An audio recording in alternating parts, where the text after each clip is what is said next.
ಶ್ರೀ ಗುರುಭ್ಯೋ ನಮಃ. ಹರಿ ಓಂ. ಶ್ರಿಯಪ್ಪತ್ತೇ ನಿತ್ಯಾಗಣಿತ ಗುಣಮಾಣಿಕ್ಯ ವಿಶದ ಪ್ರಭಾಜಾಲೋಲ್ಲಾಸೋಪಹತ ಸಕಲಾವದ್ಯತಮಸೆ ಜಗಜ್ಜನ್ಮಸ್ಥೇಮ ಪ್ರಲಯ ರಚನಾ ಶೀಲವಪುಷೇ ನಮೋ ಅಶೇಷಾಮ್ನಾಯ ಸ್ಮೃತಿಹೃದಯದೀಪ್ತಾಯ ಹರಯೇ. ಏನ ಪ್ರಾದುರಭಾವಿ ಭೂಮಿಮಲಯೇ ವ್ಯಸ್ತಾರಿ ಗೋಸಂತತಿಃ ಪ್ರಾಬೋಧಿಶ್ರುತಿಪಂಕಜಂ ಕರುಣಯಾ ಪ್ರಕಾಶಿತತ್ವಂ ಪರಂ. ಧ್ವಾಂತಂ ಧ್ವಂಸಮನಾಯಿ ಸಾಧುನಿಕರಶ್ಚಕಾರಿ ಸನ್ಮಾರ್ಗಗಃ ತೇನ ವ್ಯಾಸದಿವಾಕರೇಣ ಸತತಂ ಮಾತ್ಯಾಜಿ ಮೇ ಮಾನಸಂ. ವ್ಯಾಪ್ತಿರ್ಯಸ್ಯ ನಿಜೇ ನಿಜೇನ ಮಹಸಾ ಪಕ್ಷೇ ಸಪಕ್ಷೇ ಸ್ಥಿತಿಃ ವ್ಯಾವೃತ್ತಿಶ್ಚ ವಿಪಕ್ಷತೋತ ವಿಷಯೇ ಶಕ್ತಿರ್ನ ವೈವಾದಿತೆ. ನೈವಾಸ್ತಿ ಪ್ರತಿಪಕ್ಷಯುಕ್ತಿರತುಲಂ ಶುದ್ಧಂ ಪ್ರಮಾಣಂ ಸಮೇ ಭೂಯಾತ್ ತತ್ವವಿನಿರ್ಣಯಾಯ ಭಗವಾನ್ ಆನಂದತೀರ್ಥೋ ಮುನಿಃ.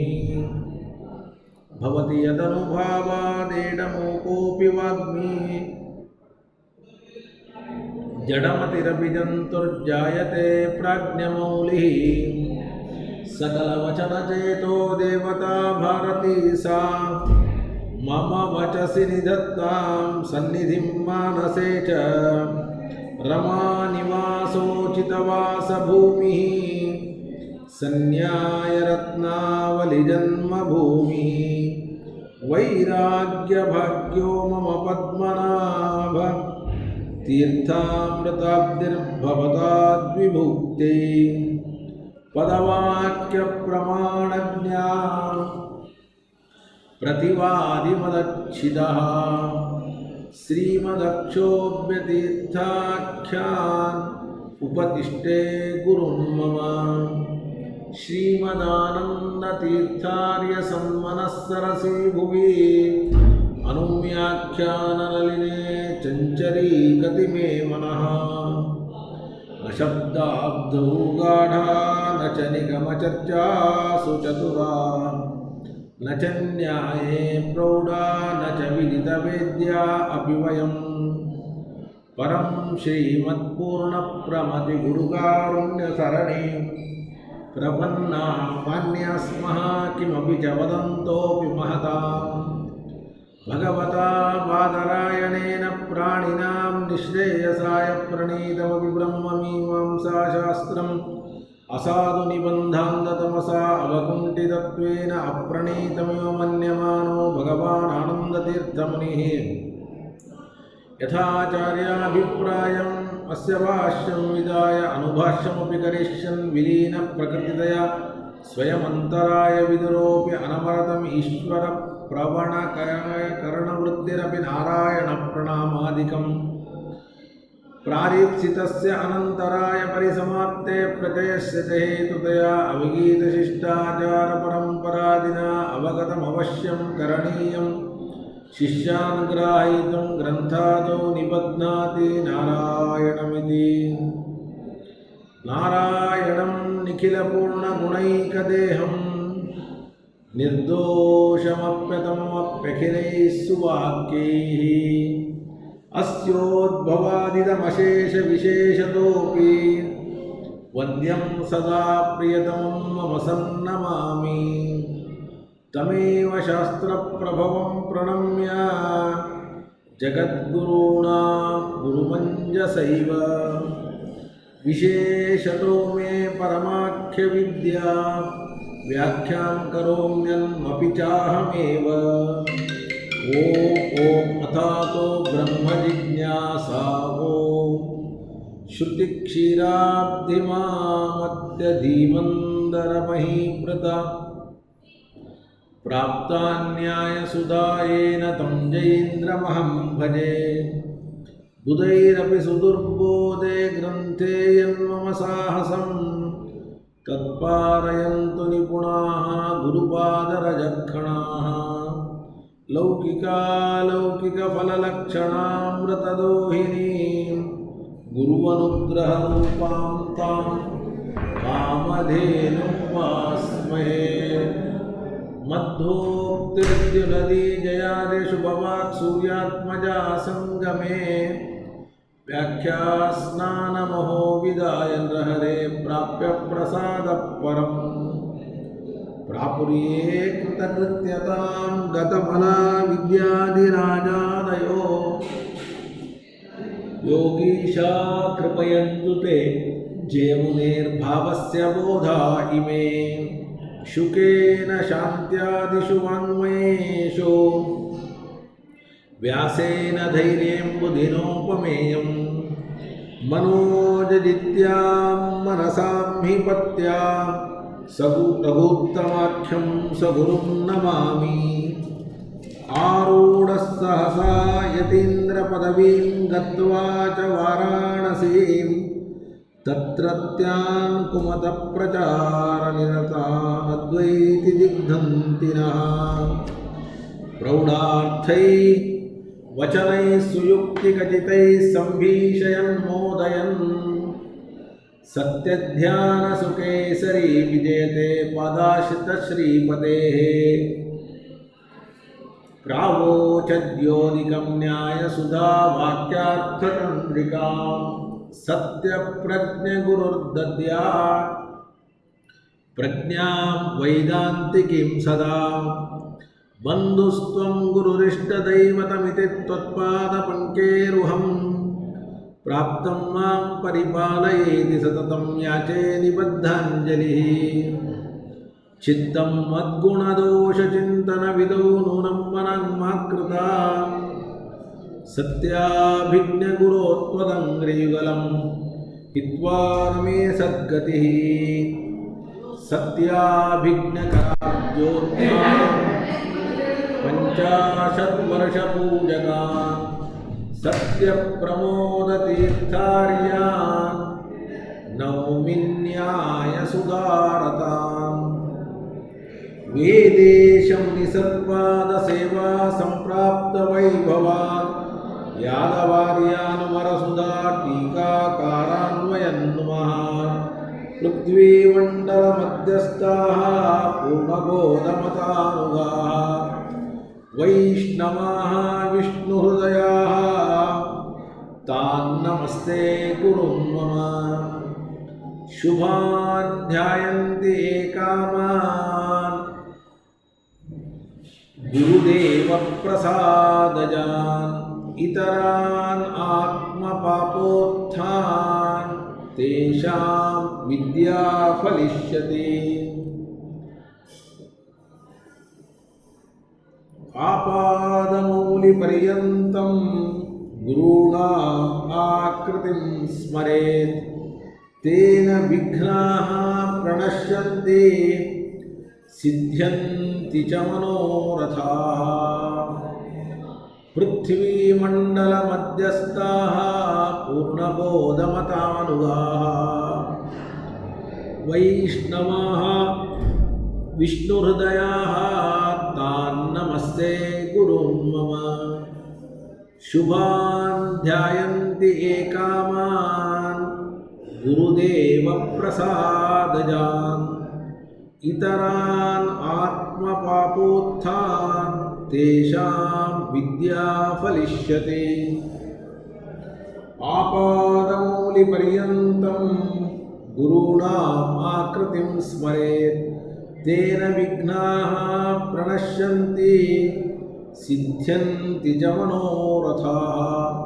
यदुतापसलभ्यमनन्तभवै तदुतो परतत्त्वमिहैकपदात्. जयतीर्थकृतौ प्रवणो न पुनर्भवभाग्भवतीति मतिर्हि मम. श्रीगुरुभ्यो नमः. हरिः ओम् हरिः ओम् हरिः ओम्.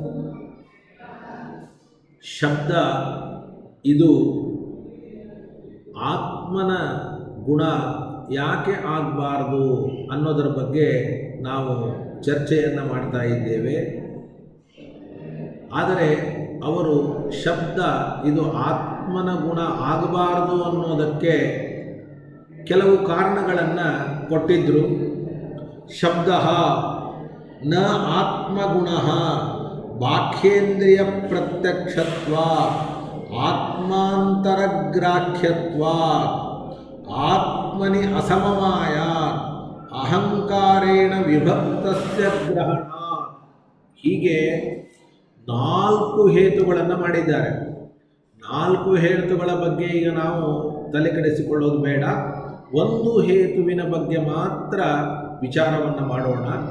ಶಬ್ದವು ಆತ್ಮನ ಗುಣ ಅಲ್ಲ. ಯಾಕೆ ಅಂದರೆ ಆತ್ಮನ ಗುಣ ಹೇಗಿರುತ್ತೆ ಅಂದರೆ, ಈಗ ನಾನು ಒಬ್ಬ ಆತ್ಮ, ನನ್ನ ಗುಣ ಯಾವುದೋ ಇದೆ, ಆ ಗುಣ ಅದು ನನಗೆ ಮಾತ್ರ ಗೊತ್ತಾಗ್ತದೆ ಹೊರತಾಗಿ ಇನ್ನೊಬ್ಬರಿಗೆ ಗೊತ್ತಾಗೋದಿಲ್ಲ. ನನಗೆ ಸುಖ ಅಂತ ಒಂದು ಗುಣ ಇದೆ ಅಂತ ಇಟ್ಕೊಳ್ಳಿ, ಅಥವಾ ದುಃಖನೂ ಒಂದು ಗುಣವೇ, ಜ್ಞಾನ ಒಂದು ಗುಣ. ನನ್ನ ಜ್ಞಾನ ನನಗೇ ಆಗ್ತದೆ ಹೊರತಾಗಿ, ನನ್ನ ಸುಖ ನನಗೇ ಆಗ್ತದೆ ಹೊರತಾಗಿ ಇನ್ನೊಬ್ಬ ಜೀವನಿಗೆ, ಇನ್ನೊಬ್ಬ ಆತ್ಮನಿಗೆ ಆಗಲಿಕ್ಕೆ ಸಾಧ್ಯ ಇಲ್ಲ. ಹಾಗಾದರೆ ಶಬ್ದ ಒಂದು ವೇಳೆ ಆತ್ಮನ ಗುಣ ಆಗಿದ್ದರೆ, ಯಾವ ಆತ್ಮನ ಗುಣ ಆಗಿದೆಯೋ ಆ ಆತ್ಮನಿಗೆ ಮಾತ್ರ ಆ ಶಬ್ದ ಕೇಳಿಸಬೇಕೇ ಹೊರತಾಗಿ ಬೇರೆಯವರಿಗೆ ಕೇಳಿಸಬಾರ್ದು. ಆದರೆ ಈಗ ಒಂದು ಶಬ್ದ ಬಂದರೆ 10 ಜನಕ್ಕೆ ಕೇಳಿಸುತ್ತೆ. ಹಾಗಾದರೆ ಅದು ಒಬ್ಬ ಆತ್ಮನ ಗುಣ ಆಗಲಿಕ್ಕೆ ಹೇಗೆ ಸಾಧ್ಯ? ಆದ್ದರಿಂದ ಅದನ್ನು ನೀವು ಆತ್ಮನ ಗುಣ ಅಂತ ಹೇಳಬೇಡಿ. ಯಾವ ಗುಣ ಆತ್ಮನದು ಅಂತ ಹೇಳ್ತೀರಿ, ಯಾವ ಆತ್ಮನದು ಅಂತ ಹೇಳಿರ್ತೀರಿ, ಆ ಆತ್ಮನಿಗೆ ಮಾತ್ರ ಅನುಭವಕ್ಕೆ ಬಂದರೆ ಅದು ಆತ್ಮನ ಗುಣ. ಬೇರೆಯವರಿಗೂ ಅದು ಅನುಭವಕ್ಕೆ ಬಂದರೆ ಅದು ಅವನ ಆತ್ಮನ ಗುಣ ಅಂತ ಹೇಳಲಿಕ್ಕೆ ಸಾಧ್ಯ ಇಲ್ಲ. ಈಗಲಾದರೂ ಕೂಡ ನೀವು ಆತ್ಮನ ಗುಣ ಅಂತ ಹೇಗೆ ಹೇಳ್ತೀರಿ ಅನ್ನುವಂತಹ ಒಂದು ಪ್ರಶ್ನೆ ಬಂತು. ಅದಕ್ಕೆ ಅವರು ಕೊಟ್ಟಂತಹ ಹೇತು ಆತ್ಮಾಂತರಗ್ರಾಹ್ಯತ್ವ. ಅಂದರೆ ಈ ಆತ್ಮನನ್ನು ಬಿಟ್ಟು ಬೇರೆ ಆತ್ಮರಿಂದಲೂ ಕೂಡ ಗ್ರಹಿಸಲ್ಪಟ್ಟದ್ದು ಅಂತ ಅರ್ಥ. ಹೌದೋ ಅಲ್ಲೋ? ಈಗ ನನ್ನ ಸುಖ ಇನ್ನೊಬ್ಬ ಆತ್ಮನಿಂದ ಗ್ರಹಿಸಲ್ಪಟ್ಟಿದೆಯಾ? ಇಲ್ಲ. ಆದರೆ ಶಬ್ದ ನನ್ನಿಂದಲೂ ಗ್ರಹಿಸಲ್ಪಟ್ಟಿದೆ, ಇನ್ನೊಬ್ಬ ಆತ್ಮನಿಂದಲೂ ಗ್ರಹಿಸಲ್ಪಟ್ಟಿದೆ. ಆದ್ದರಿಂದ ಅದನ್ನು ನನ್ನ ಗುಣ ಅಂತ ಅನ್ನುವುದು ಹೇಗೆ ಅಂತ ಅವರ ಮೂಲವಾದ ಪ್ರಶ್ನೆ. ಅವರ ಹೇತುವನ್ನು ನಾವು ಇಟ್ಟುಕೊಂಡು ಈಗ ಚರ್ಚೆಯನ್ನು ಮಾಡ್ತಾ ಇದ್ದೇವೆ. ನೋಡಪ್ಪ, ಆತ್ಮಾಂತರಗ್ರಾಹ್ಯತ್ವ ಅಂದರೆ ಏನರ್ಥ? ಆತ್ಮಾಂತರಗ್ರಾಹ್ಯತ್ವಸ್ಯ ಚ ಕಃ ಅರ್ಥಃ? ಅನೇಕ ಪ್ರತಿಪತ್ರ ಸಾಧಾರಣತ್ವಂ ಇತಿ ಚೇನ್ನ. ಇಲ್ಲ, ಅನೇಕ ಜನರಿಂದ, ಬಹಳ ಜನರಿಂದ ಏನು ಗ್ರಹಿಸಲ್ಪಡುತ್ತೆ, ಎಲ್ಲರಿಗೂ ಸಮಾನವಾಗಿ ತೋರುತ್ತೆ, ಅದು ಆತ್ಮಾಂತರಗ್ರಾಹ್ಯ ಅನ್ನುವುದಕ್ಕೆ ಅರ್ಥ. ನನಗೆ ಯಾವುದು ತೋರಿದೆಯೋ ಅದೇ ಅವನಿಗೆ. ರಾಮ ಅಂತ ಶಬ್ದ ಉಚ್ಚಾರ ಮಾಡಿದರೆ ಆ ರಾಮ ಅನ್ನುವ ಶಬ್ದ ನನಗೂ ಕೇಳಿಸಿದೆ, ನನ್ನ ಜೊತೆಗೆ ಇದ್ದಂತಹ ಬೇರೆಯವರಿಗೂ ರಾಮ ಅನ್ನುವ ಶಬ್ದವೇ ಕೇಳಿಸಿದೆ ಹೊರತಾಗಿ ಕೃಷ್ಣ ಅನ್ನುವ ಶಬ್ದ ಕೇಳಿಸಿಲ್ಲ. ಆದ್ದರಿಂದ ಆತ್ಮಾಂತರಗ್ರಾಹ್ಯತ್ವ ಅಂದರೆ 10 ಆತ್ಮರಿಂದ ಯಾವುದು ಒಂದನ್ನು ಗ್ರಹಿಸಲ್ಪಡುತ್ತೋ ಅದಕ್ಕೆ ಆತ್ಮಾಂತರಗ್ರಾಹ್ಯ ಅಂತ ಈ ರೀತಿಯಾಗಿ ಅರ್ಥ ಅಂತಂತೀವಿ. ಅಂತಂದರೆ ಇತ್ತೀಚೆನ ಹೀಗೆ ಹೇಳಲಿಕ್ಕೆ ಬರೋದಿಲ್ಲ. ಯಾಕೆ ಹೇಳಲಿಕ್ಕೆ ಬರೋದಿಲ್ಲ ಅಂದರೆ, ನಾವು ಹೇಳ್ತೀವಿ, ನೀವು ಒಂದೇ ಶಬ್ದವನ್ನು 10 ಜನ ಕೇಳ್ತಾರ ಅಂತಂತ ಇದ್ದೀರಲ್ಲ, ಕೇಳ್ತಾ ಇಲ್ಲ. ಈಗ ರಾಮ ಅನ್ನೋ ಶಬ್ದವನ್ನೇ ಎಲ್ಲರೂ ಕೇಳಬಹುದು, ಕೃಷ್ಣ ಅನ್ನೋ ಶಬ್ದವನ್ನು ಕೇಳ್ತಾನೆ ಅಂತ ನಾನು ಹೇಳ್ತಾ ಇಲ್ಲ. ಉಚ್ಚಾರ ಮಾಡಿದ್ದು ರಾಮ ಅನ್ನೋ ಶಬ್ದ, ಆ ರಾಮ ಅನ್ನೋ ಶಬ್ದವನ್ನೇ 10 ಜನ ಕೇಳಿ, ಬೇಡ ಅಂದಿಲ್ಲ. ಆದರೆ ಒಂದೇ ರಾಮ ಶಬ್ದವನ್ನು ಎಲ್ಲರೂ ಕೇಳಿಲ್ಲ. ರಾಮ ಶಬ್ದವನ್ನೇ ಎಲ್ಲರೂ ಕೇಳಿದ್ದಾರೆ, ಒಂದೇ ರಾಮ ಶಬ್ದವನ್ನು ಕೇಳಿಲ್ಲ. ಏನು ಹಂಗಂದರೆ, ನನಗೆ ಕೇಳಿಸುವ ರಾಮ ಶಬ್ದವೇ ಬೇರೆ, ನನ್ನ ಪಕ್ಕದಲ್ಲಿ ಅಥವಾ ನನ್ನ ಮುಂದೆ ನನ್ನ ಹಿಂದೆ ಕೂತಂತಹ ವ್ಯಕ್ತಿಗಳು ಕೇಳುವಂತಹ ರಾಮ ಶಬ್ದವೇ ಬೇರೆ. ಎಲ್ಲರೂ ರಾಮ ಶಬ್ದವನ್ನು ಕೇಳಿದರೂ ಕೂಡ ಬೇರೆ ಬೇರೆ ರಾಮ ಶಬ್ದ ಅಂದರೆ, ಶಬ್ದ ಬೇರೆ ಅಂದರೆ ಆ ರಾಮ ಶಬ್ದ ನಾಶವಾಗಿದೆ ಅಂತ ಅರ್ಥ. ನಿಮಗೆ ಅದನ್ನು ಇನ್ನೂ ವಿವರಣೆ ಮಾಡಿ ಹೇಳಬೇಕು ಅಂದರೆ ಏನರ್ಥ ಅಂದರೆ, ನೋಡಿ, ಯಾವುದೇ ಒಂದು ಗುಣ, ಉದಾಹರಣೆಗೆ ಶಬ್ದ, ಈ ಶಬ್ದ ನಾಶವಾಗುವಂತಹ ಗುಣ, ಬಹಳ ಹೊತ್ತಿನವರೆಗೂ ಇರುವಂತಹ ಗುಣ ಅಲ್ಲ. ಆದ್ದರಿಂದ ಹಿಂದೆ ಒಂದು ವೀಚೀತರಂಗ ನ್ಯಾಯ ಅಂತ ಹೇಳಿದ್ದೆ. ಆ ವೀಚೀತರಂಗ ನ್ಯಾಯದಿಂದ ಒಂದು ಶಬ್ದದಿಂದ ಮತ್ತೊಂದು ಶಬ್ದ ಹುಟ್ಟುತ್ತಾ ಹೋಗುವಂತಹ ಶಬ್ದಗಳಲ್ಲಿ ಒಂದೇ ಶಬ್ದ ಎಲ್ಲರಿಂದಲೂ ಕೂಡ ಗ್ರಹೀತವಾಗ್ತದೆ ಅಂತನ್ನುವಂತಹ ನಿಶ್ಚಯವನ್ನು ಮಾಡಲಿಕ್ಕೆ ಸಾಧ್ಯ ಇಲ್ಲ. ಸ್ವಲ್ಪ ನಿಮಗೆ ಅದನ್ನು ಸ್ಪಷ್ಟಪಡಿಸ್ತೇನೆ. ನಾನು ಇಲ್ಲಿ ಕೂತಿದ್ದೇನೆ, ನನ್ನ ಮುಂದೆ ಒಬ್ಬರು, ಅವರ ಹಿಂದೆ ಒಬ್ಬರು, ಅವರ ಹಿಂದೆ ಒಬ್ಬರು ಕೂತಿದ್ದಾರೆ ಅಂತ ತಿಳ್ಕೊಳ್ಳಿ. ಆಗ ಈ ಕಡೆಯಿಂದ ಶಬ್ದ ಹೋಗಲಿ, ಆ ಕಡೆಯಿಂದ ಶಬ್ದ ಬರಲಿ, ಹೇಗೆ ಬರಬೇಕಾದರೂ ಕೂಡ ಆ ಶಬ್ದ ವೀಚೀತರಂಗ ನ್ಯಾಯ ಅಂತ ಮೊನ್ನೆ ಕೇಳಿದ್ರಿ. ಒಂದು ಸರೋವರದಲ್ಲಿ ಕಲ್ಲನ್ನು ಒಗೆದರೆ ಒಂದು ರೌಂಡ್ ಸೃಷ್ಟಿಯಾಗ್ತದೆ, ಅದರಂತೆ ಇನ್ನೊಂದು ರೌಂಡು. ಹಾಗಾದರೆ ಶಬ್ದವೂ ಕೂಡ ಒಬ್ಬ ಉಚ್ಚರಿಸುವ ವ್ಯಕ್ತಿಯ ಬಾಯಿಂದ ಹುಟ್ಟಿದಾಗ ಆ ಶಬ್ದ ಇನ್ನೊಂದು ಶಬ್ದವನ್ನು ಹುಟ್ಟಿಸಿ ತಾನು ನಾಶ ಆಗಿಬಿಡ್ತದೆ. ಆ ಶಬ್ದ ಅದರ ಮುಂದಿನ ಶಬ್ದವನ್ನು ಹುಟ್ಟಿಸಿ ತಾನು ನಾಶ ಆಗಿಬಿಡ್ತದೆ.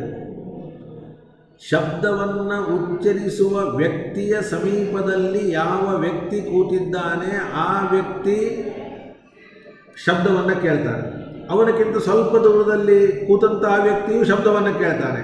ಆದರೆ ಉಚ್ಚರಿಸುವ ವ್ಯಕ್ತಿಯ ಸಮೀಪದಲ್ಲಿ ಕುಳಿತ ವ್ಯಕ್ತಿ, ಅವನಕ್ಕಿಂತ ದೂರದಲ್ಲಿ ಕುಳಿತಂತಹ ವ್ಯಕ್ತಿ, ಇಬ್ಬರೂ ಕೇಳುವ ಶಬ್ದ ಬೇರೆ ಬೇರೆಯೇ.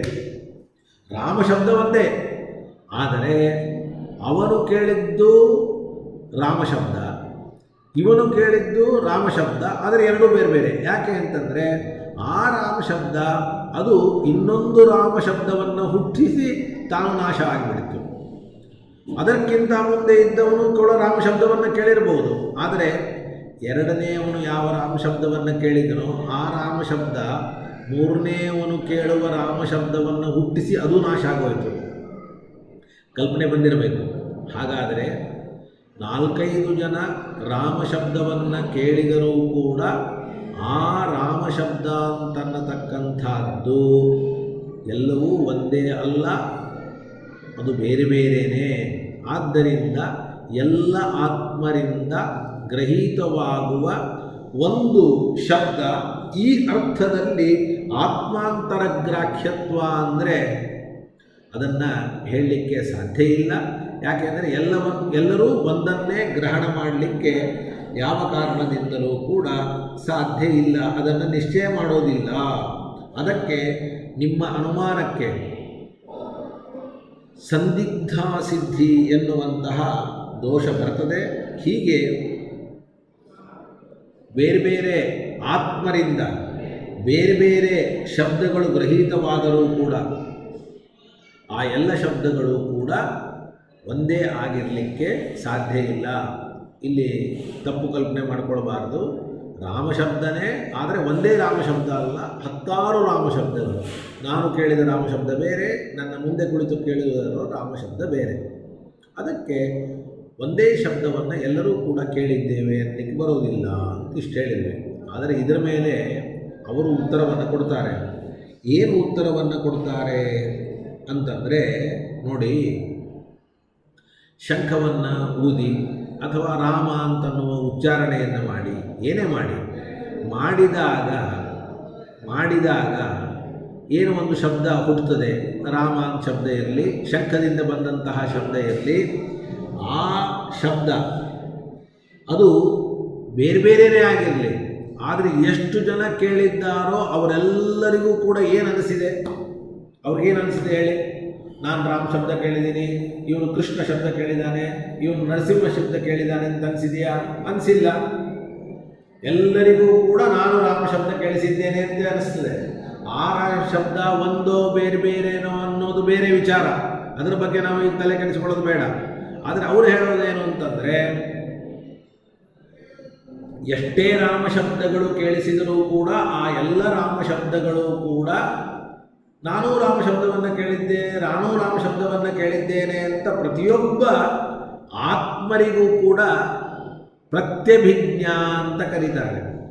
ಸೋಯಂ ದೇವದತ್ತಃ ಅಂತ ಕೇಳಿದ್ದೇರಲ್ಲ, ಅವನೇ ಇವನು ಅಂತ.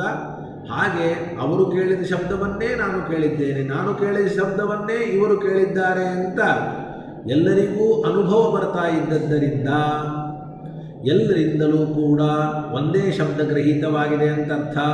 ಇದರಲ್ಲಿ ಎರಡು ಮಾತಿಲ್ಲ. ಆದ್ದರಿಂದ ಯಾವುದೇ ಒಂದು ಶಬ್ದ ಇದ್ದರೂ ಕೂಡ ಅದು ಎಲ್ಲರಿಂದ ಗ್ರಹೀತವಾಗ್ತದೆ, ಇವನಿಂದ ಮಾತ್ರ ಗ್ರಹೀತವಾಗೋದಿಲ್ಲ.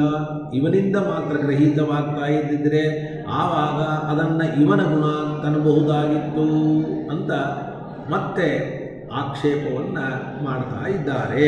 ನೋಡಿ, ಅನೇಕ ಪ್ರತಿಪತ್ರ ಸಾಧಾರಣತ್ವಂ ಇತಿ ಚೇನ್ನ, ಎಲ್ಲರಿಗೂ ತೋರುವ ಒಂದು ಅಂತನ್ನುವ ಏನು ಜ್ಞಾನ ಇದೆಯೋ ಇದೇ ಆತ್ಮಾಂತರಗ್ರಾಹ್ಯ ಅನ್ನುವ ಶಬ್ದಕ್ಕೆ ಅರ್ಥ ಅಂತಂತೀವಿ. ಅಂತಂದರೆ ಇತಿ ಚೇನ್ನ ಹೀಗೆ ಹೇಳಲಿಕ್ಕೆ ಬರೋದಿಲ್ಲ. ಯಾಕೆ ಅಂತಂದರೆ ಸಂದಿಗ್ಧಾ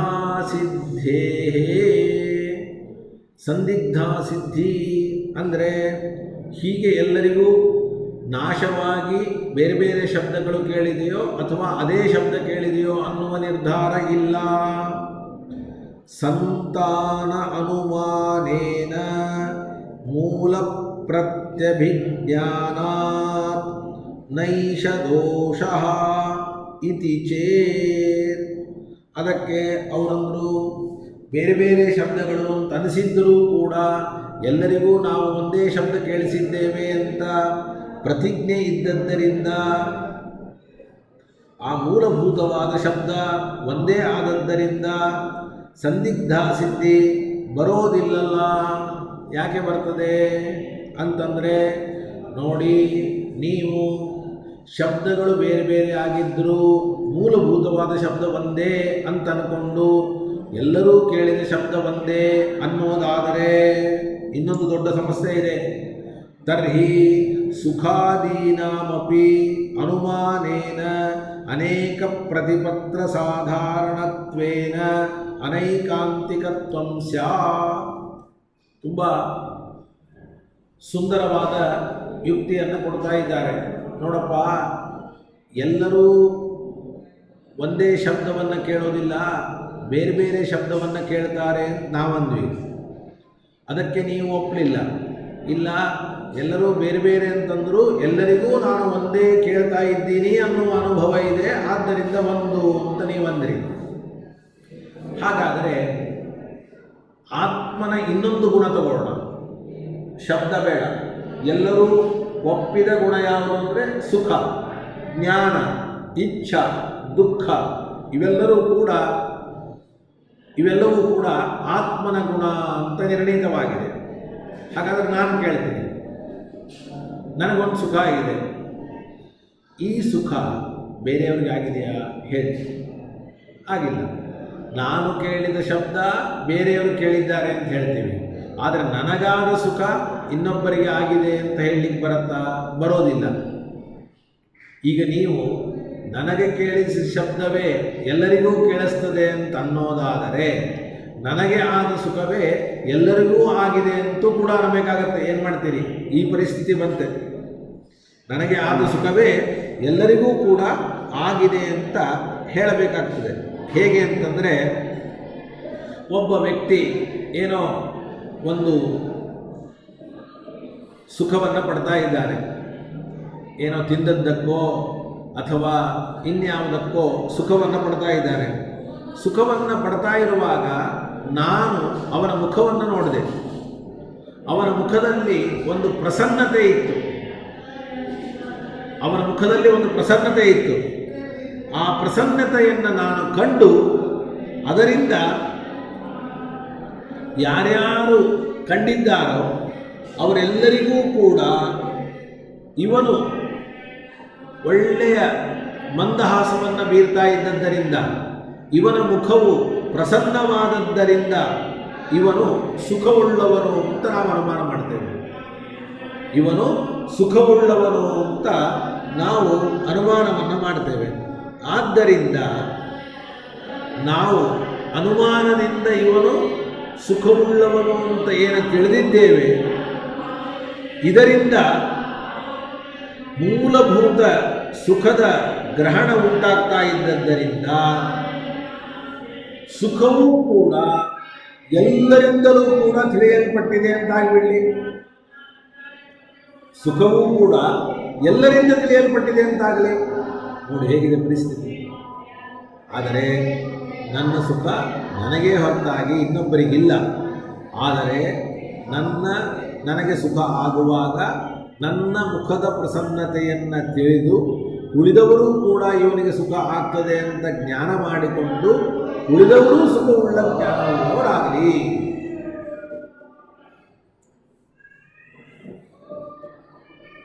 ಹೀಗೆ ನೋಡಿ, ತರ್ಹಿ ಸುಖಾದೀನಾಮಪಿ ಸುಧಾ ಪಂಕ್ತಿ ನೋಡಿ, ಅನುಮಾನೇನ ಅನೇಕ ಪ್ರತಿಪತ್ರ ಸಾಧಾರಣತ್ವೇನ ಅನೈಕಾಂತಿಕತ್ವಂ ಸ್ಯಾತ್. ಹಾಗಾದರೆ ಆತ್ಮನ ಗುಣ ಎನಿಸಿಕೊಂಡಂತಹ ಸುಖವೂ ಕೂಡ ಬೇರೆಯವರ ಗುಣ ಆಗಬೇಕಾದೀತು ಅಂತ ಅನೈಕಾಂತಿಕದ ದೋಷವನ್ನು ಕೊಡ್ತಾ ಇದ್ದಾರೆ. ಆತ್ಮಸಮವೇತಸ್ಯೈವ ವೀಚೀತರಂಗನ್ಯಾಯೇನ ಮೂಲ ಪ್ರತ್ಯಭಿಜ್ಞಾನೋಪಪತ್ತೌ ವಿಪಕ್ಷೆ ಬಾಧಕಾಭಾವಾಚ್ಚ.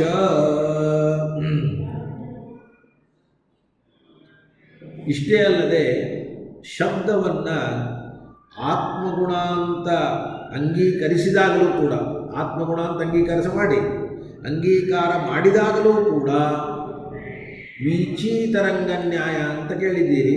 ಆ ವೀಚೀತರಂಗನ್ಯಾಯದಿಂದ ಉತ್ಪನ್ನವಾದ ಶಬ್ದ ಪರಂಪರೆ, ಆ ಶಬ್ದ ಪರಂಪರೆಯಿಂದ ಮೂಲ ಶಬ್ದವನ್ನು ಅನುಮಾನ ಮಾಡಿಕೊಂಡು ಶಂಖಾದಿಗಳ ಶಬ್ದವು ನನ್ನಿಂದ ಶ್ರುತವಾಗ್ತಾ ಇದೆ ಅನ್ನುವಂತಹ ಪ್ರತ್ಯಭಿಜ್ಞಾವನ್ನು ಕೂಡಿಸ್ಲಿಕ್ಕೆ ಬರ್ತಾ ಇದ್ದದ್ದರಿಂದ ಈ ಹೇತುವು, ಇಂತಹ ಹೇತುವು ಆತ್ಮಗುಣ ಅಲ್ಲ ಅಂತ ಸಾಧನೆಯನ್ನು ಮಾಡಲಿಕ್ಕೆ ಸಾಧ್ಯ ಇಲ್ಲ. ಆತ್ಮಾಂತರಗ್ರಾಹ್ಯವಾಗಿದೆ, ಆದ್ದರಿಂದ ಆತ್ಮನ ಗುಣ ಅಲ್ಲ ಅಂತ ಹೇಳಲಿಕ್ಕೆ ಸಾಧ್ಯ ಅಂತನ್ನತಕ್ಕಂಥದ್ದು ಇಲ್ಲ. ಅಂದಮೇಲೆ ನೀವು ಆತ್ಮಾಂತರಗ್ರಾಹ್ಯತ್ವ ಹೇತುವಿನಿಂದ ಶಬ್ದವು ಆತ್ಮನ ಗುಣ ಅಲ್ಲ ಅಂತ ಹೇಳಲಿಕ್ಕೆ ಬರೋದಿಲ್ಲ. ಶಬ್ದವು ಆತ್ಮನ ಗುಣವೇ ಆಗಲಿ ಅಂತ ಸಮರ್ಥನೆ ಮಾಡಿದರು. ಇದಾದ ಮೇಲೆ ಅಪರ ಆಹತ್. ಇನ್ನು ಕೆಲವರು ಹೇಳ್ತಾರೆ ಏನಂತ, ಆತ್ಮಾಂತರಗ್ರಾಹ್ಯತ್ವ ಅಂದರೆ ಏನು? ಗ್ರಾಹಕಸ್ತತ್ವೇನ ಅಗ್ರಹಣಂ ಆತ್ಮಾಂತರಗ್ರಾಹ್ಯಂ ಅಂತವರು. ಸ್ವಲ್ಪ ಕಠಿಣ. ಗ್ರಾಹಕರಿಗೆ ಅಂದರೆ ಯಾರು ಜ್ಞಾನ ಮಾಡಿಕೊಳ್ತಾರೆ ಅವರಿಗೆ ಇದು ಶಂಖಾದಿಗಳ ಶಬ್ದ, ಶಂಖದಿಂದ ಬಂದ ಶಬ್ದ, ನಗಾರಿಯಿಂದ ಬಂದ ಶಬ್ದ ಅಂತ ಈ ರೀತಿಯಾದ ಪ್ರತೀತಿಯ ಬದಲು ಇದು ನನ್ನ ಶಬ್ದ ಅಂತ ಪ್ರತೀತಿ ಉಂಟಾಗದೇ ಇರೋದು. ಇದೇ ಆತ್ಮಾಂತರಗ್ರಾಹ್ಯ ಅನ್ನುವ ಶಬ್ದಕ್ಕೆ ಅರ್ಥ. ಇನ್ನೊಬ್ಬರಿಂದ ಗ್ರಹಿಸಲ್ಪಟ್ಟಿದೆ ಅನ್ನೋ ಶಬ್ದಕ್ಕೆ ಏನರ್ಥ ಅಂದರೆ ಇದು ಶಂಖಾದಿಗಳ ಶಬ್ದ ಅಂತ ನಮಗೆ ಜ್ಞಾನ ಬರ್ತದೆ ಹೊರತಾಗಿ ಇದು ನನ್ನ ಶಬ್ದ ಅಂತ ಜ್ಞಾನ ಬರೋದಿಲ್ಲ. ನನ್ನ ಶಬ್ದ ಅಂತ ನನ್ನ ಸುಖ ಅಂತ ಬಂದಂತೆ, ನನ್ನ ದುಃಖ ಅಂತ ಬಂದಂತೆ ನನ್ನ ಶಬ್ದ ಅಂತ ಜ್ಞಾನ ಬಂದಿದ್ದರೆ ಆವಾಗ ಶಬ್ದ ನನ್ನ ಗುಣ ಆಗ್ತಾ ಇತ್ತು. ಇದು ಶಂಖದ ಶಬ್ದ, ಇದು ನಗಾರಿಯ ಶಬ್ದ ಅಂತ ಬರ್ತದೆ ಹೊರತಾಗಿ ನನ್ನ ಶಬ್ದ ಅಂತ ಬರೋದಿಲ್ಲ. ಆದ್ದರಿಂದ ಇದು ನನ್ನ ಗುಣ ಅಲ್ಲ. ಆದರೆ ಆ ಗ್ರಾಹಕನ ಶ್ರೋತ್ರೇಂದ್ರಿಯದಲ್ಲಿ ಇರುವ ಶಬ್ದದ ಗ್ರಹಣ ಆ ಗ್ರಾಹಕನಿಗೆ ಉಂಟಾಗ್ತಾ ಇದ್ದುದರಿಂದ ಅದು ತನ್ನದು ಅಂತ ಗೃಹೀತವಾಗ್ತಾ ಇಲ್ಲ ಅನ್ನೋದೇ ಅಸಿದ್ಧ. ಅದು ಅವನದು ಅಂತ ಸಿದ್ಧವಾಗೇ ಆಗಿದೆ. ಆದ ಕಾರಣ ಈ ಅಭಿಪ್ರಾಯ ಅನ್ನುವುದು ಸರಿಯಲ್ಲ. ನನ್ನ ಶಬ್ದ ಅಂದರೆ ನನ್ನದು ಅಂತ ಇರೋದಿಲ್ಲ. ನನ್ನ ದುಡ್ಡು, ನನ್ನ ಮನೆ ಅಂತಿದ್ದಂಗೆ ನನ್ನ ಶಬ್ದ ಅಂತ ಇರೋದೇ ಇಲ್ಲ. ನೋಡಿ, ತದಸಿದ್ಧಂ ಆತ್ಮನಿ ಅಸಮವಾಯಾತ್ ತತ್ ಸಿದ್ಧಿ ಇತಿ ಚೇನ್ನ ತಸ್ಯಾಪಿ ಅಸಿದ್ಧೇಃ.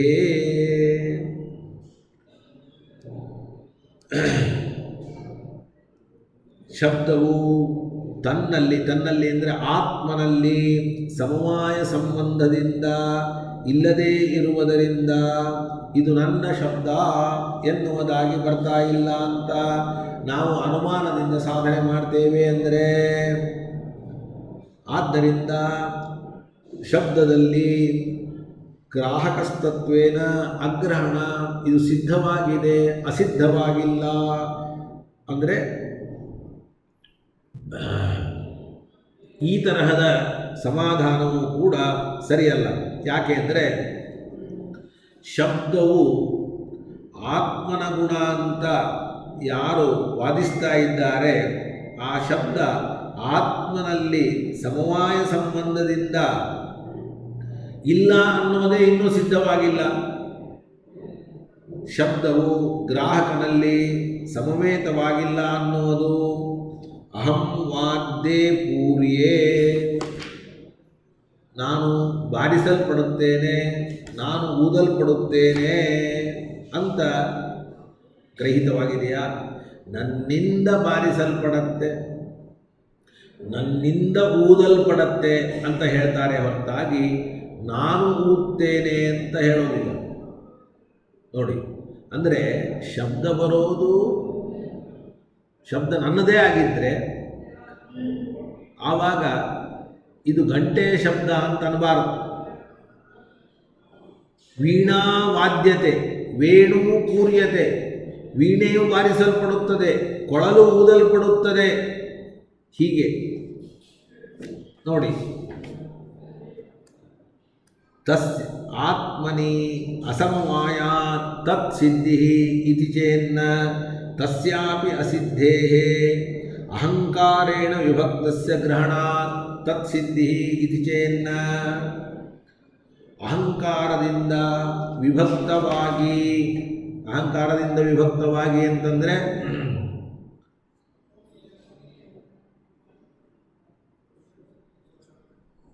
ನೋಡಿ, ಯಾವಾಗಲೂ ಕೂಡ ಯಾವುದು ನನ್ನದಿದೆಯೋ ಅದರಲ್ಲಿ ನಾನು ಅನ್ನೋದು ಸೇರಿಕೊಂಡಿರುತ್ತೆ, ನಾನು ಅನ್ನೋದು ಬಿಟ್ಟಿರೋದಿಲ್ಲ. ಈಗ ಶಬ್ದ ನನ್ನದು ಅಂತಾಗಿದ್ದರೆ ನಾನು ಅನ್ನೋದು ಶಬ್ದದ ಜೊತೆಗೆ ಸೇರಿರಬೇಕು. ಆದರೆ ವೀಣೆಯ ಜೊತೆಗೆ ಶಬ್ದ, ವಾದ್ಯಗಳ ಜೊತೆಗೆ ಶಬ್ದ ಸೇರಿದಂತೆ ನನ್ನ ಜೊತೆಗೆ ಶಬ್ದ ಸೇರದೇ ಇದ್ದದ್ದರಿಂದ ಅದು ಶಬ್ದ ನನ್ನ ಗುಣ ಆಗಲಿಕ್ಕೆ ಸಾಧ್ಯ ಇಲ್ಲ. ಯಾಕೆ? ನಾನು ಅನ್ನುವುದು ಸೇರಿಲ್ಲ. ಅಹಂಕಾರೇಣ ವಿಭಕ್ತ, ಅಹಂ ಅನ್ನೋದು ಸೇರಿಲ್ಲ ಅಂತ. ಅದಕ್ಕೆ ಬಹಳ ಸುಂದರವಾದ ಒಂದು ಪ್ರಸಿದ್ಧವಾದ ಉದಾಹರಣೆಯನ್ನು ಕೊಡ್ತಾರೆ. ಏನು ಉದಾಹರಣೆಯನ್ನು ಕೊಡ್ತಾರೆ ಅಂದರೆ, ನಾವು ಎಷ್ಟೋ ಸಂದರ್ಭದಲ್ಲಿ ನಮ್ಮ ಇಷ್ಟು ದೊಡ್ಡದಾದ ಶರೀರ ಇದೆ. ಈ ದೊಡ್ಡದಾದ ಶರೀರದಲ್ಲಿ ಒಂದು ಕಡೆ ಶರೀರದ ಒಂದು ಭಾಗದಲ್ಲಿ ಸುಖ ಇದೆ, ಇನ್ನೊಂದು ಭಾಗದಲ್ಲಿ ದುಃಖ ಇದೆ. ಇದನ್ನು ಒಪ್ಕೊಳ್ತೀರೋ ಇಲ್ಲ ಹೇಳಿ? ಯಾರೂ ಎದುರಿಗಿಲ್ಲ. ಪ್ರತ್ಯಕ್ಷವಾಗಿ ಆನ್ಲೈನಲ್ಲಿ ಪಾಠ ಮಾಡ್ತಾ ಇದ್ದೀನಿ. ಪ್ರತ್ಯಕ್ಷವಾಗಿದ್ದರೆ ನಿಮ್ಮನ್ನು ಪ್ರಶ್ನೆ ಕೇಳಬಹುದಾಗಿತ್ತು. ಇಷ್ಟು ದೊಡ್ಡದಾದ ಶರೀರ, ಕಾಲು ಒಂದು ಕಡೆ, ತಲೆ ಒಂದು ಕಡೆ ಇದೆ. ಕಾಲು ಕೆಳಗಿದೆ, ತಲೆ ಮೇಲಿದೆ. ಕೈ, ಎದೆ, ಹೊಟ್ಟೆ ಮಧ್ಯದಲ್ಲಿದೆ. ನಾನು ಹೇಳ್ತೀನಿ, ನನ್ನ ಕಾಲಿನಲ್ಲಿ ಸುಖ ಇದೆ, ನನ್ನ ತಲೆಯಲ್ಲಿ ದುಃಖ ಇದೆ ಅಂತ ಹೇಳ್ತೇನೆ. ಹೇಳಿದರೆ ಇದನ್ನು ಒಪ್ಪಬೇಕೋ ಬೇಡೋ? ಒಪ್ಪಬೇಕು. ಹಾಗಾದರೆ ನನ್ನ ಮನಸ್ಸು ದುಃಖಿತವಾಗಿದೆ ಅಂತ ನಾನಂತೀನಿ. ಈ ತರಹ ಪ್ರತೀತಿ ಇದ್ದದ್ದರಿಂದ ಸುಖ ದುಃಖಾದಿಗಳಲ್ಲಿಯೂ ಕೂಡ ಅಹಂಕಾರೇಣ ವಿಭಕ್ತಸ್ಯ ಗ್ರಹಣಂ ಇದೆ.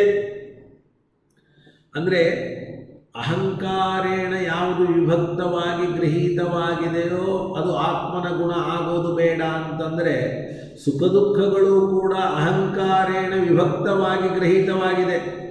ಅಹಂಕಾರೇಣ ವಿಭಕ್ತವಾಗಿ ಗೃಹೀತವಾಗೋದು ಅಂದರೆ, ಪಾದದಲ್ಲಿ ಸುಖ ಇದೆ, ತಲೆಯಲ್ಲಿ ದುಃಖ ಇದೆ, ಇಲ್ಲೆಲ್ಲಿ ಅಹಂಕಾರ ಇದೆ ಹೇಳಿ? ಪಾದ ತಲೆಗಳು ಬಂದು ಅಂದಮೇಲೆ ಅಹಂಕಾರೇಣ ವಿಭಕ್ತಸ್ಯ ಗ್ರಹಣಂ ಅನ್ನೋದು ಪಾದೇ ಮೇ ಸುಖಂ ಶಿರೋಮೇ ದುಃಖಂ ಅನ್ನುವ ಪ್ರತೀತಿಯಲ್ಲಿಯೂ ಕೂಡ ಇದ್ದದ್ದರಿಂದ ನೀವು ಯಾವ ಕಾರಣಕ್ಕೆ ಅಹಂಕಾರೇಣ ವಿಭಕ್ತವಾದದ್ದು ಆತ್ಮನ ಗುಣ ಆಗೋದಿಲ್ಲ ಅಂತೀರಿ? ಸುಖ ದುಃಖಾದಿಗಳು ಆತ್ಮನ ಗುಣವಾಗಿದ್ದರೂ ಅಹಂಕಾರೇಣ ವಿಭಕ್ತವಾಗಿ ನಮಗೆ ಪ್ರತೀತವಾಗ್ತಾ ಇದೆ. ನೋಡಿ, ಪಾದೇ ಮೇ ಸುಖಂ ಶಿರಸಿ ಮೇ ದುಃಖಂ ಮನೋ ಮೇ ದುಃಖಿತಂ ಇತಿ ದರ್ಶನಾತ್ ಸುಖಾದಿಷು ವ್ಯಭಿಚಾರಾತ್ ಗ್ರಹಣಂ ಪ್ರಮಿತಿ ಇತಿ ಚೇನ್ನ ಸಂದಿಗ್ಧಾ ಸಿದ್ಧತ್ವಾತ್. ಅಹಂಕಾರೇಣ ವಿಭಕ್ತಸ್ಯ ಗ್ರಹಣಂ ಅಂತ ಹೇತು ಇದೆ. ಈ ಹೇತುವಿನಲ್ಲಿ ಸೇರಿಕೊಂಡಂತಹ ಗ್ರಹಣ ಅನ್ನೋದಕ್ಕೆ ಬರೀ ತಿಳುವಳಿಕೆ ಜ್ಞಾನ ಅಂತ ಅರ್ಥ ಅಲ್ಲ. ಪ್ರಮಿತಿ ರೂಪ ಜ್ಞಾನ ಅಂದರೆ ನನ್ನ ಪಾದದಲ್ಲಿ ಸುಖ ಅನ್ನುವ ಜ್ಞಾನ, ಇದು ಪ್ರಮಿತಿ ರೂಪವಾದದ್ದಲ್ಲ. ಆದ್ದರಿಂದ ವ್ಯಭಿಚಾರ ಬರೋದಿಲ್ಲ ಅಂತಂದರೆ ಇದು ಸರಿಯಲ್ಲ. ಯಾಕೆ ಅಂದರೆ ಶಬ್ದವು ಆತ್ಮಗುಣವಲ್ಲ ಅಂದು ಇನ್ನೂ ಸಿದ್ಧವಾಗದೇ ಇದ್ದದ್ದರಿಂದ ಅದರ ಅಹಂಕಾರೇಣ ವಿಭಕ್ತಿಸ್ಯ ಪ್ರಮಿತಿ ಅಂತ ಹೇತುವೇ ಸಂದಿಗ್ಧವಾದಂತಾಗಿ ಆ ಹೇತುವಿನಿಂದ ಶಬ್ದವು ಆತ್ಮನಲ್ಲಿ ಸಮವಾಯ ಸಂಬಂಧೇನ ಇಲ್ಲ ಅಂತ ಸಿದ್ಧ ಮಾಡಲಿಕ್ಕೆ ಸಾಧ್ಯ ಇಲ್ಲ. ತುಂಬ ಅವಸರ ಆಯಿತು ಅಂತ ತಿಳ್ಕೊಡ್ತೇನೆ. ಒಟ್ಟು ಇಷ್ಟೇ ಅಭಿಪ್ರಾಯವನ್ನು ತಿಳಿದುಕೊಳ್ಳೋಣ. ಅವರು ಅಂದರೆ ನಾವು, ಶಬ್ದವು ಆತ್ಮನ ಗುಣ ಆಗಲಿ ಅಂತ ನಾವು ಹೇಳೋದು ದ್ವೈತಿಗಳು. ತಾರ್ಕಿಕರು ಶಬ್ದ ಯಾವ ಕಾರಣಕ್ಕೂ ಆತ್ಮನ ಗುಣ ಆಗಲಿಕ್ಕೆ ಸಾಧ್ಯ ಇಲ್ಲ. ಯಾಕೆ ಅಂದರೆ ಆತ್ಮನ ಗುಣ ಅಂದರೆ ಅದರ ಒಂದು ರೀತಿಯೇ ಬೇರೆ. ಸುಖ ದುಃಖಗಳಿದೆಯಪ್ಪ, ಸುಖ ದುಃಖಗಳನ್ನು ಆತ್ಮನ ಗುಣ ಅಂತ ಹೇಳಬಹುದು.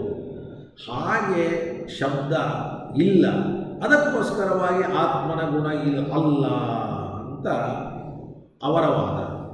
ಮತ್ತೆ ನಮ್ಮ ಉತ್ತರ ಅಲ್ಲ, ಸುಖ ದುಃಖಗಳು ಯಾವ ಸ್ಟೇಟಸ್ನಲ್ಲಿವೆಯೋ ಅದೇ ಸ್ಟೇಟಸ್ನಲ್ಲಿ ಶಬ್ದವೂ ಇದೆ. ಆದ್ದರಿಂದ ಸುಖ ದುಃಖಗಳು ಆತ್ಮನ ಗುಣ ಆದ ಮೇಲೆ ಶಬ್ದವು ಯಾಕೆ ಆತ್ಮನ ಗುಣ ಆಗಬಾರದು? ಆಗಲಿ. ಕಲ್ಪನೆ ಬಂತಲ್ಲ. ಇಷ್ಟೇ ಅವರ ವಾದ, ಇಷ್ಟೇ.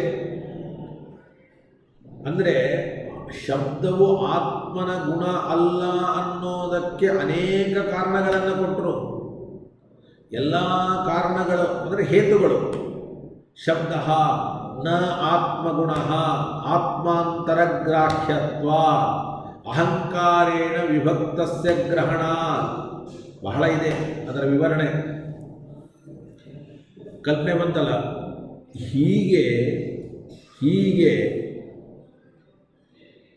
ನೀವು ಶಬ್ದವನ್ನು ಆತ್ಮನ ಗುಣ ಅಂತ ಹೇಳಬಾರ್ದು ಅಂದರೆ ನಾವು ಹೇಳ್ತೇವೆ ಅಂತ ಅವರಿಗೆ ಇಷ್ಟೊತ್ತಿನವರೆಗೂ ಕೂಡ ಸಮರ್ಥನೆಯನ್ನು ಮಾಡಿಕೊಟ್ವಿ.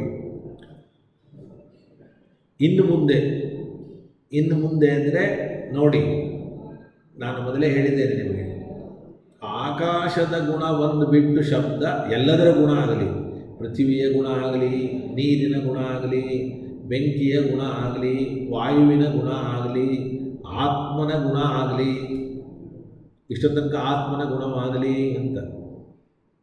ಇನ್ನು ಕಾಲ, ದಿಕ್ಕು, ಮನಸ್ಸು ಮೂರು ಉಳಿತು. ಇದರ ಗುಣ ಯಾಕಾಗಬಾರದು? ಇದರ ಗುಣವೂ ಆಗಲಿ.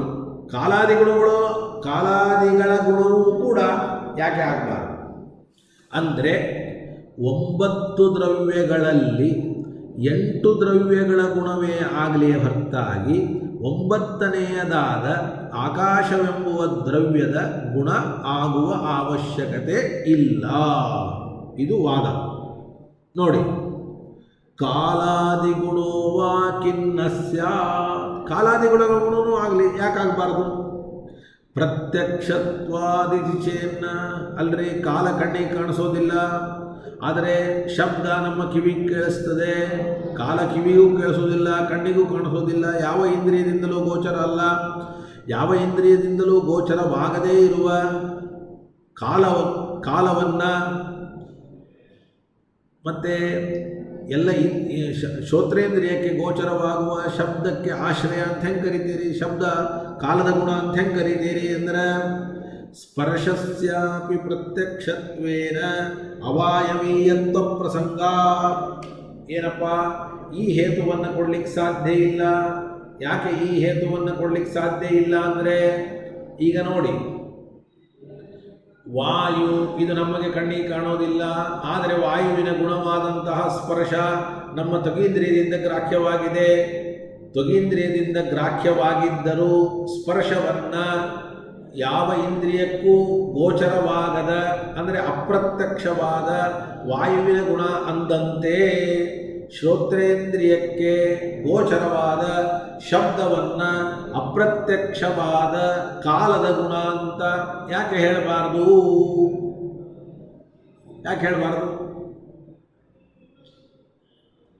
ಕಾಲಾದೀನ ವಿಶೇಷ ಗುಣತ್ವೇ ಬಾಧಕ ಭಾವ ತದ್ ವಿರಹಿತತೆಯೈವ ತತ್ಸಿದ್ಧಿ ಇತಿ ಚೇನ್ನ.